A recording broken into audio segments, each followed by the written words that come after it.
Well, again, everybody, welcome back to the Trig Posse Joy. This goes to TV. This beautiful Monday. I am dealing with a bad ash voice. Is that what you could call it?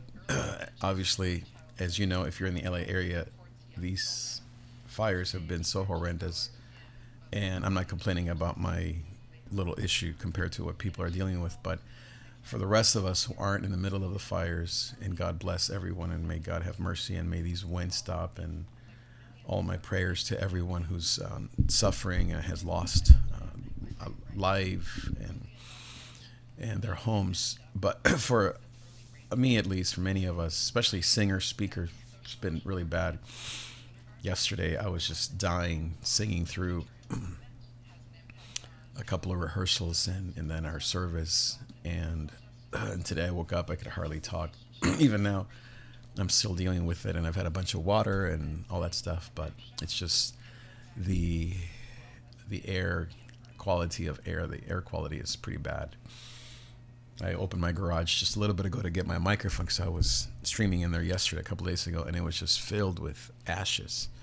Just a layer of ash everywhere. And I was thinking, imagine what our lungs look like right now, not just for the people that are in the middle of this, but really for all of us. So just praying for God's grace. And I think the latest update is that this is still going on and it hasn't quite stopped, and which is frightening and very just discouraging or very alarming that this thing is still going. I would have thought that by now it's been a week, maybe longer, that this stuff would have already settled down, but it's still going on. And so that's just part of what's happening. And we have to keep praying and we have to persevere through it. But it got me thinking about the issue of mental fitness during times like these of fires or tragedy, calamity, whether you're far from it or near. And I don't know why. I think it was because of the anniversary of the Sandy Hook tragedy, and also of Columbine, which is coming up, the 24th anniversary, April 20th, I believe.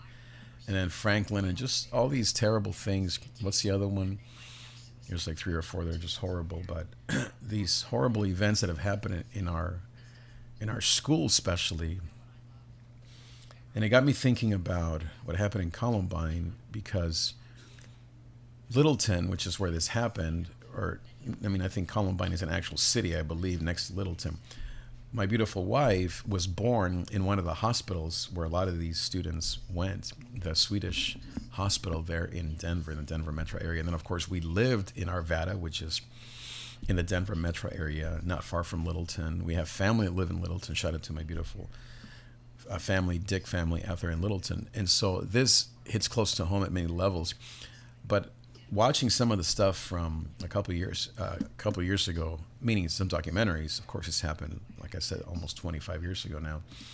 But I was reading a little bit on this stuff, just trying to, in some ways, make sense of it, trying to see what we can learn from it, and just different things that I think have just kind of caught my eye, caught my mind for some reason. And I think that part of that is just kind of trying to understand what's going on, trying to understand years later what can be done, what has been done.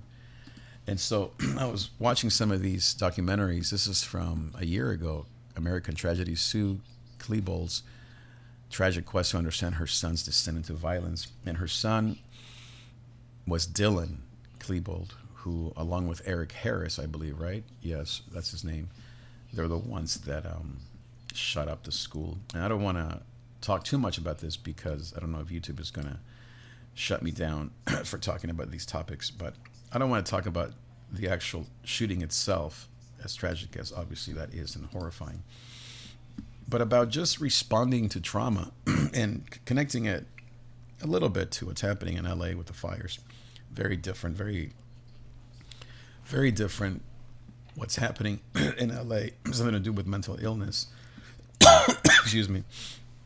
But it got me thinking about, as I said, kind of the reality of mental illness and mental fitness, maybe a better way to put it, which is what I like to talk about more than illness, because illness is in some ways after the fact, but mental fitness is what we can do to prevent or to get to our kids and to adults in time or earlier before something happens. And so I think that when it comes to mental fitness, when it comes to the fires, for example, I think there's all kinds of responses that we as people have, especially if we're not closely tied to it, but it gets worse if we are. From anger to frustration, it can get very spiritual, like why is God doing this? You see a lot of people being hateful towards the governor and the response of LA County and the fires and making it political and MAGA this and Trump that and Newsom this. So that's one very unhealthy way to respond to it. I'm not saying that we shouldn't ask questions post all this and maybe even during, but it just seems to be that a certain kind of person or certain people, not certain, but some people will move towards that in their effort to make sense of it or to fix it or to make sure that it doesn't happen again. Others, I think, may turn to sadness and confusion, like what is going on and why is this happening? And then so I think others might turn to maybe apathy or ignoring it, or it's just too overwhelming. So there are many ways to deal with this. As I said, there's no perfect way, and everyone's going to deal with it differently. But you definitely have a lot of people that are. This is the video, by the way, from Columbine, and the response to it. It's only a year old, and is, as I said, the mom, Dylan's mom, and how she's been not only coping but also trying to be an advocate for what she calls, I don't want to say the words, but not just the actual event. I don't want to watch this part. I'm going to turn that off and move on here from that. But to not only the ending your own, deleting your life. I don't want to say these words again on YouTube, but also the sense of dread and loneliness that a lot of young males, females as well, but in this case, these young males deal with, which is, I think, what I really wanted to talk about, and that's youth, teens, children, adults, middle-aged men, women, older adults, and the pandemic of loneliness and sadness. It doesn't always lead, or doesn't even ever, or necessarily lead to horrible events, obviously. And I'm not a doctor. I'm not a mental health professional. I'm not a therapist. I'm just someone who has dealt with all kinds of mental challenges, anxiety primarily, and fear. Not really depressive or any of that, but certainly people deal with depression. But for me, it's mostly the fear, the anxiety, the worry.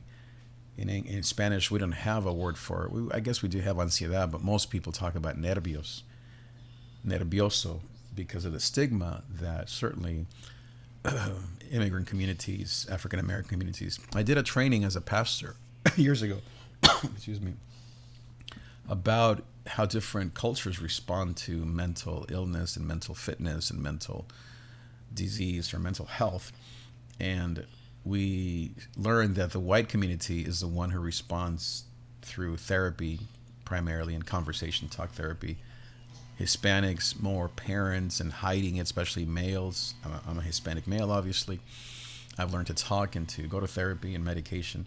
African Americans also will turn more towards family and maybe conversation and maybe music. And then Asian communities will tend to, of course, family and religious.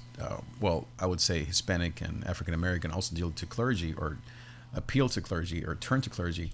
The church, Asian Americans, the same thing, but also they have, I guess, more of like the medicinal approach, like holistic approach, like take certain herbs and that kind of thing to deal. And then I would say also white communities deal with it now more than ever with healthy habits and discipline and yoga and therapy, of course, as I said, medication and wellness plans, and now schools and churches, as a pastor, as a minister, we are way, way, way behind this. I mean, if schools are behind this, and certainly the workplace is way behind it, imagine what churches are dealing with. Churches, I think, are still such a stigmatized place when it comes, because we think that we have the answer, and it's one answer: it's pray and give it to God. Which, by the way, I'm not against, but I think that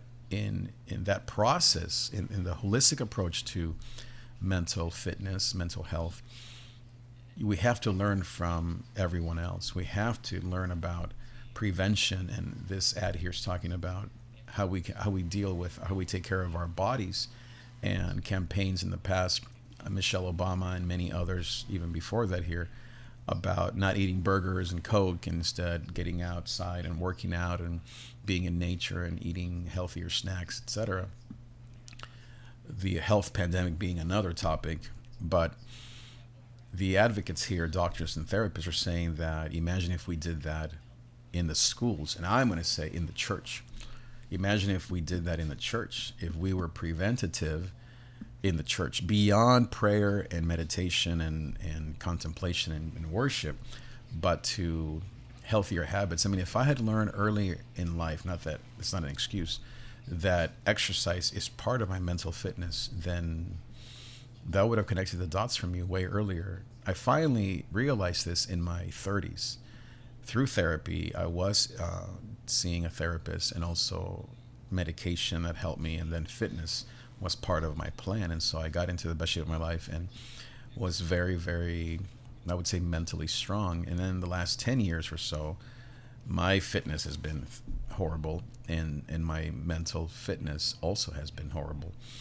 And I've had to deal with it primarily through therapy, medication, conversation, and prayer, worship, and songwriting. I've been writing a bunch of songs.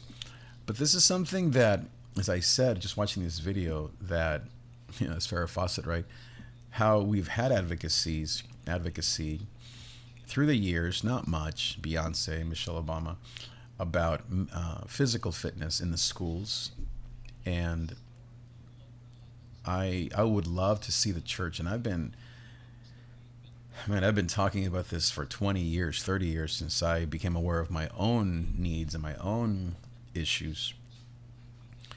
But yeah, it's all fallen on deaf ears. We have Zumba classes. I had Zumba classes when I was senior pastor. We have them even now at the church that I'm at, but it's never connected. But it's not usually connected to mental acuity, fitness, health, preventing tragic events such as what happened here in Colorado 20 years, 24, almost 25 years ago, and what's happened since.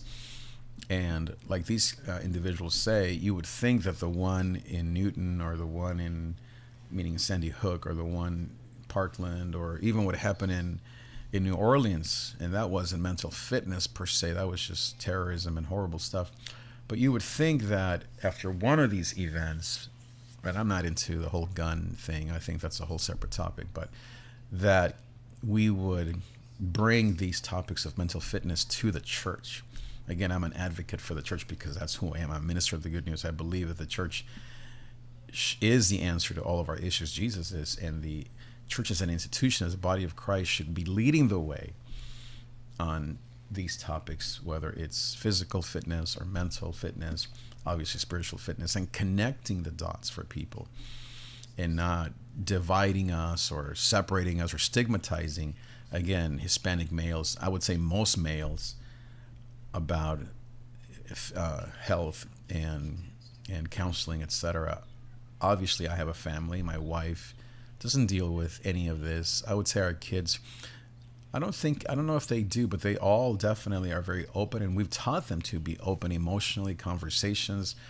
Since they were, I don't know, maybe 5, 6 years old, we had family councils every Sunday afternoon to talk about our feelings, to talk about when we would move from city to city or church to church, talk. Even just last week, post-Christmas, we had what we call it our family statements or mantras, where we talk about our feelings and how we have been feeling, not what we're doing or how's school or let's fix the car and paint the house, but about how, for example, in our case, how was it being at Dad Baker's old house, an old neighborhood, a year or two after he had passed away?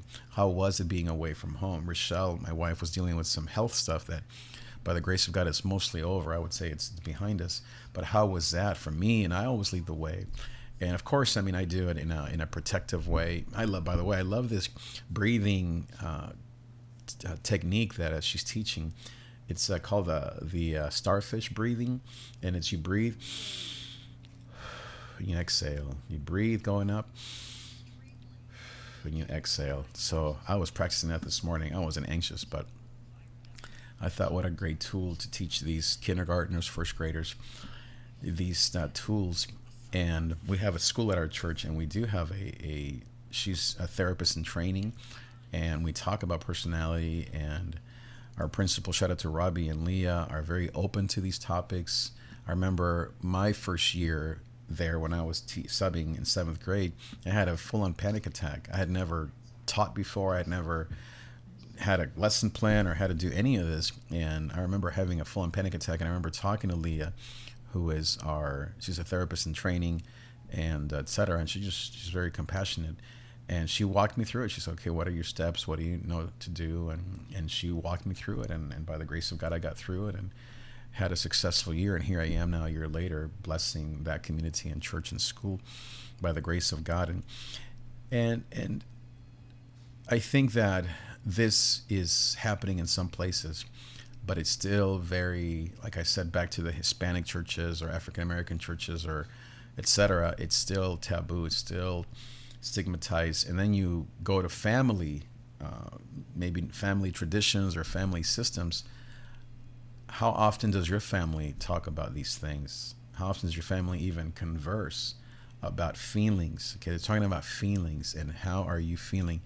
Not everyone likes talking about it. I was watching some of these videos, and some of the SWAT team. I think the main SWAT team leader who went into Columbine, he was saying how I think after a year he still hadn't talked about it, and he finally did, and he broke down. And I don't know if he quit SWAT or if he had to do something different. I'm not sure exactly. I forget what he said, but he was saying we don't do that when people ask, especially a SWAT male, hey, how are you feeling? And remember, he was the guy who went in and saw this horrifying tragedy of all these kids. He would just say, I'm fine. And I see my son saying things like, oh, I'm fine. But then I keep going because I know, and I have the tools. I have my own history. But imagine if you're a father who first maybe is not around, and second, who doesn't have the tools because he himself was never encouraged to talk about their feelings. I like how in one of these videos, I think it was the one with the little kids again breathing. I want to go back to that. Yeah, this one here. How the advocate, the teacher, I don't know if she's an advocate or a therapist or the teacher, but she was asking the kids how many of you were nervous, and how everyone raised their hand and said I was nervous. And on the first day I was nervous for this. Imagine if we asked our adult staff at church, at school, your kids, adult kids in the car, how many of you felt nervous? And you were the first one to say, yes, I was. And then you can say, me too. I love that. That's the Me Too movement that I believe in. For the other ones, of course, the obvious one. But my point is that the idea of saying me too as a leader, as a male, as a pastor, whoever you are, as a father, especially as a male, it'll change the tone of your family. But if you have never had the tools, I talk to a lot of males, Hispanic males. It doesn't matter really race or color, but most men don't have the tools. Most women don't have the tools. Now you could say, yeah, women maybe talk more about these things and maybe have more resources, or are more apt to maybe research these things and watch videos and go to trainings and be more open perhaps because they deal with this, maybe personality, maybe genetic, how God made them. I don't know, but I think that as males, oh man, I'm feeling my cold is just coming down on me hard. Oof. I think it might be more than just the ashes. I think it's a full-on thing. But imagine if we had trained people now in our 40s and 50s to converse about these topics, not just for the sake of our kids and their kids, but for our own sake. We still have a lot of life to live. And the the S word and all these things happens all the time in many countries, not just here. It does seem to be an American tragedy and pandemic. This whole thing of what's happening, or what happened in the schools and what's been happening here in the U.S. Everyone deals with it differently. Some, like Native American culture, I think alcoholism is a huge issue, and gambling. And in the Hispanic community, you could say that violence and, alcoholism and partying, and African American, perhaps similar things, and Asian communities, maybe more stiff upper lip and not really dealing with it.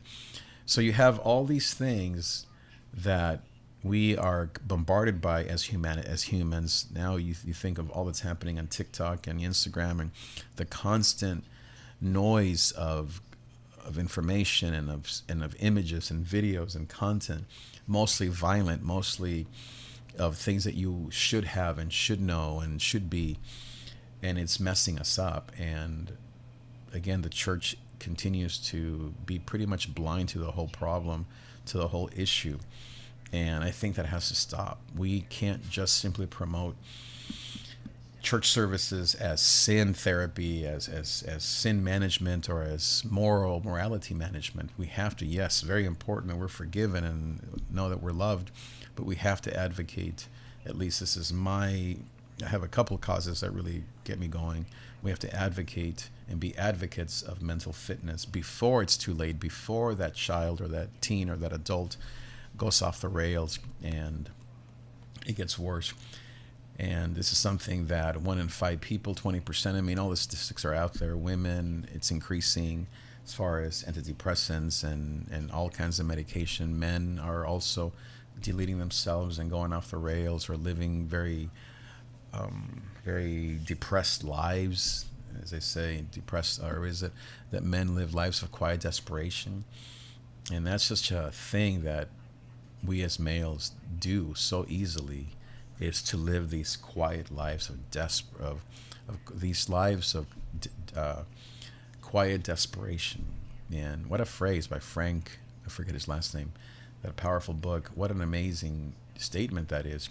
And we have to keep talking about these things. Right now, there's no, quote, tragedy. I mean, the LA fires doesn't compare to the Columbine shootings of 25 years ago, or all these other horrible things.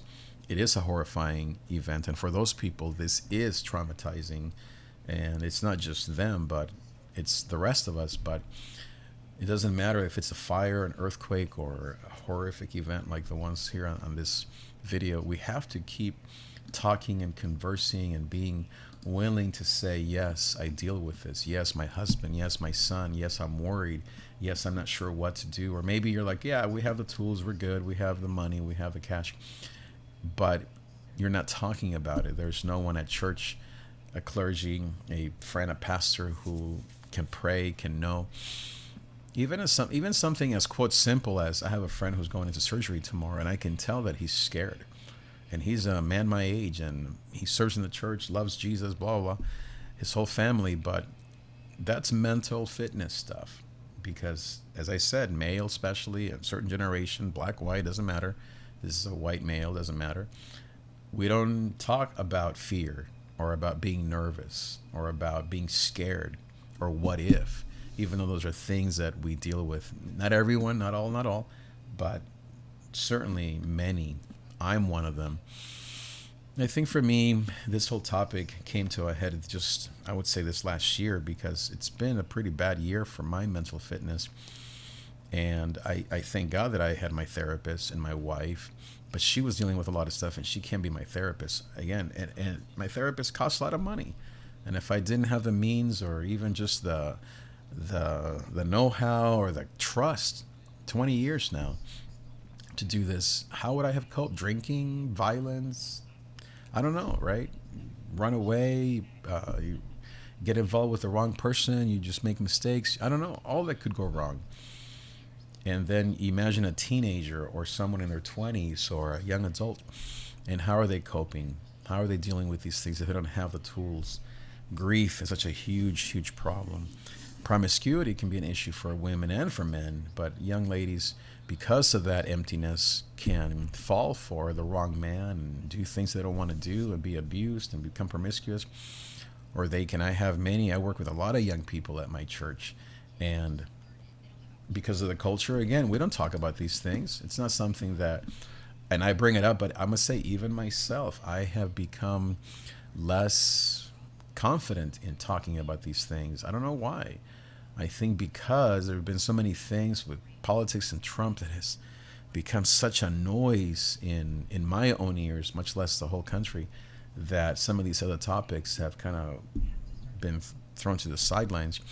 But it's never going to go away. But my point is that we had some young people that dealt with this stuff hardcore, that quit and didn't come to rehearsals and couldn't handle it, or just it wasn't the right thing, or they stepped away. All good stuff.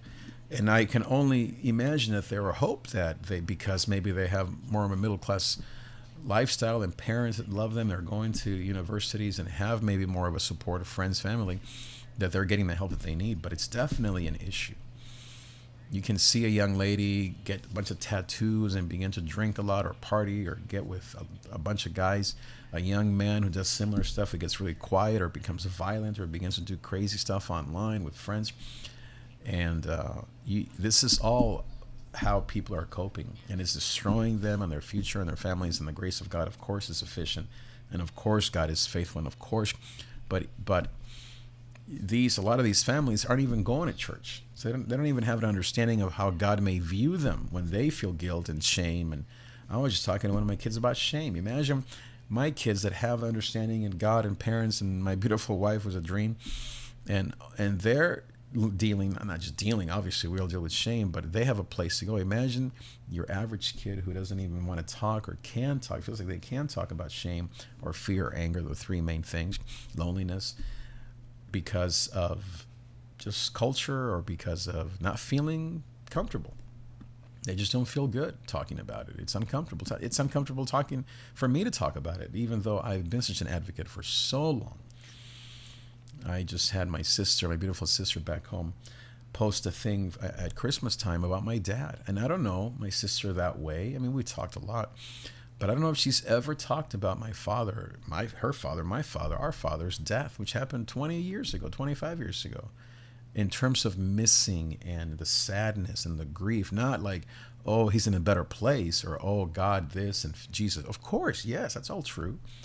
But I'm talking about missing. This is your father. This is your friend, your son, your daughter. This is real life. And as my therapist always would say, my father and I, it'll wait for you.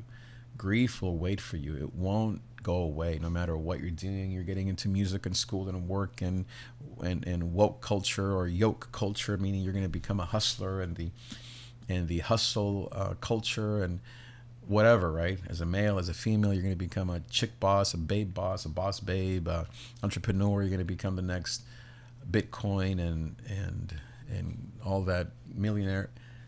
If you have dealt with grief and trauma, and guess what? Post-pandemic, we all have. And if you have a tendency or predisposition towards some of these things, it's going to wait for you, and you're going to be dealing with it and coping, self-medicating, and whether it's you're a musician, rich, poor. I was reading about Juice WRLD just a little bit ago. I don't know if that was also his anniversary of what he went through. Same with, I forget who else. I mean, what happened to the guy from Lincoln Park, Chester Bennington. These examples, I mean, it could be Selena Gomez, it can be, who knows, a million other individuals. This stuff, it just goes underneath for a season because there's other stuff that takes precedence, and then it comes back up, normally through a tragedy or through a trigger point. I've learned about triggers. I know that when I see some things and I hear some things, those things trigger me. Some people, the way they treat me, the way they are, I have to just keep them away from me. And I've learned all these things, whereas before I was like, oh, okay, I guess I'll do whatever they want, or okay, I guess I'll say yes even though I really can't do these things because I don't feel right. And then people end up, professionals, taking time off from work because they don't have personal days. They don't have mental health days. It's all basically HR related, where you have to either take a sick day or a vacation day. But I think some places do have mental health days or personal days, but not enough. I mean, none of the churches where I've been a part of 30 years have ever allowed, whether I was a senior pastor or the worship pastor or whatever, to say, hey, pastor, take a sabbatical, take some time away, take some time, not sick pay or vacation, but take some mental health or professional development, as they call it in the schools, personal day to just take care of yourself, or even just to ask me, Pastor, how is your mental health? We know that you deal with some of these things, sadness. For me, what my father-in-law would call the holiday syndrome was really bad, and even this year it hit me pretty hard. I lost my father, my grandmother who raised me. My father-in-law dealt with stuff. My wife was dealing with stuff this Christmas, even on Christmas Day. All these things trigger me badly beyond just the typical nervios or preocupando or worrying or thinking or praying or all that. We're talking about major. Do I know that? I think I know that lady. Yeah, yes, Debbie Gibson. Debbie Warren. My goodness, I know Debbie Warren. That is Debbie Warren. She used to go to my church. That is amazing, in Colorado. Good job, Debbie Warren. She was an advocate for all these topics always. So yeah, is that great? The grace of God. I have to text Debbie Warren. Wow, God bless you, Debbie. Speaking of people in my life in Colorado that are open to these things, she was from my church. I think she played guitar. She sang, she wrote songs. And so God bless Debbie Warren. Wow, I should text her. But yeah, so my own mental fitness was just horrible. And here I was putting on 20 events at Christmas time while dealing inside with these major, major emotional issues that nobody knew about, nobody talked about, nobody asked me. It's not the culture at Christmas time in any workplace to say, hey, I need some time off to talk about the losses in my life at Christmas. I mean, and I'm not the only one. Again, not only is it something that people deal with, but 1 in 5 are in a bad place at any point in life. In the church, I was thinking yesterday as I was leading worship, God, it wasn't a full-on revelation, but it was definitely a beginning of a revelation that there's some things in that room that have to be prayed out, have to be prayed for, that have to be talked about. And through the ministry of worship and the ministry of the word and the sacraments. And that was very powerful to experience that. I think obviously it's coming out of my own experience. And then I've been thinking, as I always have, about media and how, because media is the way that we communicate, here I am right now, right? The power and the calling that I have to use media to tell my own story, to document other people's stories, to give people an opportunity to say, it's our dog. Oh boy, hold on, okay, hold on.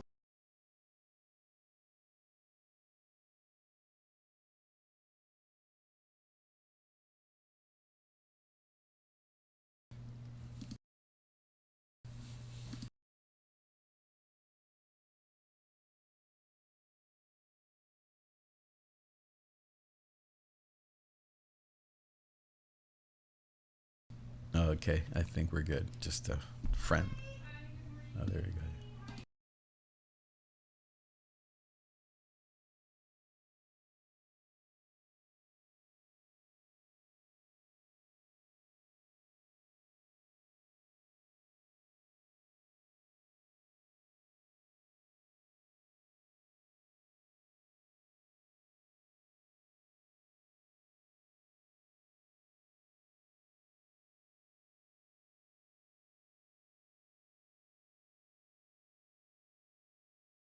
Okay, so we're back. I just had a guest came by and blah blah blah. But anyway,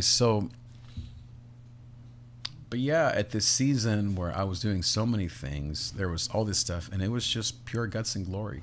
And that's just me. Imagine how many other, especially artists, doesn't have to be an artist, but feelers, artists, people just in general. It could be your construction worker, your electrician, your firefighter, your SWAT team, tough male with a beard and a cool hat and a big truck. It doesn't matter. It'll wait for you, and it'll come out at some point. And I don't have, as I said, I'm not a therapist. I'm nothing. I'm a pastor and an advocate and an artist and a man of God, but I am here to be using media, as I was saying, a advocate to use media to tell stories and to bring awareness, race awareness, and to also laugh and to smile. I'm not, maybe my tone is a little bit, mostly because of my cold, is a little low, but I don't think that we have to just cry all the time. I think it's important, but we also have to have joy. I mean, my whole thing is gozo, right? Joy. Goes to bell right there, right? And so we have to be able to find healthy ways, including laughter and exercise and fitness and conversation and music, to be able to work through some of these things. Speaking of music, it's been another one of those losses for me because most of my songs are therapeutic in nature and healing in nature. The church doesn't really like them. I wrote a song last year that was all about this process of death to life on Good Friday, which is supposed to be more internal and more meditative and more contemplative. It just didn't hit. It didn't land well. People are, what is that? I was just talking about it. And I even thought about writing a video or a response to it, and maybe I should have. But the point is that the church isn't always going to receive songs that are deep and lamenting, like the Psalms, like Lamentations, like Jeremiah, like Isaiah, like all these places, all these amazing heroes and prophets. Jesus himself, why have you forsaken me? It's very hard for the church to sit with that. We want a little bit of that, and we want to just end with joy of the Lord is my strength. Yes, but most Psalms, Psalm 13 being one of them, is what, 10, 14 verses of woe is me. Where are you, Lord? Why, how long, O Lord, will you let this happen to me, says David. And then at the end, 1 verse, 2 verse, yes, I will still praise you. But we wanted the opposite. We want 14 verses of praise, praise, praise, and maybe just 1 verse of woe is me. Oh, don't do that too long because you're a bad Christian. You're a weak Christian. You're immature. Absolutely not. David, Jesus himself on the cross. And yes, there's also the tendency to navel gaze or pity partying or negative Nancy. Yes, I've dealt with all those things. But you have to go through that in order to find the balance, the right rhythm, and most of all, to become one with the rest of humanity, to share our stories, to be a part of the body of Christ, and to be able to be an advocate for your child, your husband, yourself, your neighbor, your friend. We here in our neighborhood have had opportunities to help people that have dealt with severe to regular mental health challenges. And so these are the things that we're talking about, equipping the church for works of ministry so that you can help somebody and say, hey, I'm my husband, my friend, my neighbor, my therapist, here's a number, here's what I've learned, here's what, because one of the things that I do is I teach everyone my tools and my connection and verses and music, etc. And I should be a millionaire by now, but again, nobody likes talking about, if I was talking about Trump or about politics or violence or hate, I would be a millionaire. Because I'm talking about issues of the heart and the soul. Nobody cares, especially the church, until some horrible thing happens, and then it's all about politics and violence and guns and mental health, and then it goes back underneath, and then you wait until the next horrible thing, and we keep going. We keep doing the same thing. So I'm never going to be rich because these topics are not popular, nor are they tasty to people. In fact, nobody likes talking about these things, but I don't care. I'm not saying I love talking about it, but I feel responsible. I feel called.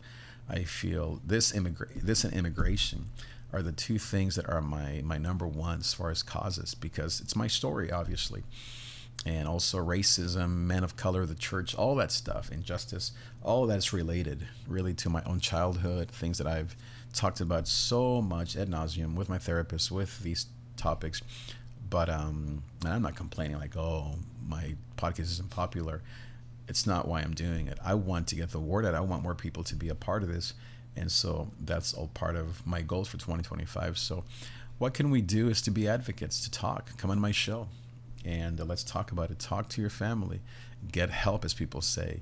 Talk to a therapist, to a pastor that knows, understands these things beyond prayer. Again, prayer is so powerful. We should definitely talk about that. People need to go back to church. Families, young people, men, women, married. We need to be making not Trump or America or politics great again. We need to help people connect with God once again. And the church is one obvious and powerful way that we can do that. And people need to go back to church. And we have a church that's half empty. We should have a packed room of people desperately looking for God, because this is, who knows what 2025 is going to bring. I mean, look at, it's been kind of a crazy start with this guy shooting things, now to these fires, to, I don't know, the whole Cybertruck thing. I'm not saying it's going to be a bad year, but we have to, I don't know what's going to happen worldwide, but we have to keep putting Jesus at the center of it all. Not politics, not a man, not a cause, but Jesus. And from there, we can then go and make disciples of Jesus Christ and advocate for mental health and for all the rest. And so that's my take, I guess. That's my rant. That's what I had to say today. Thank you so much. Like, comment, subscribe. Let me know your own journey. And thanks for being here. I'll see you next time. Adios.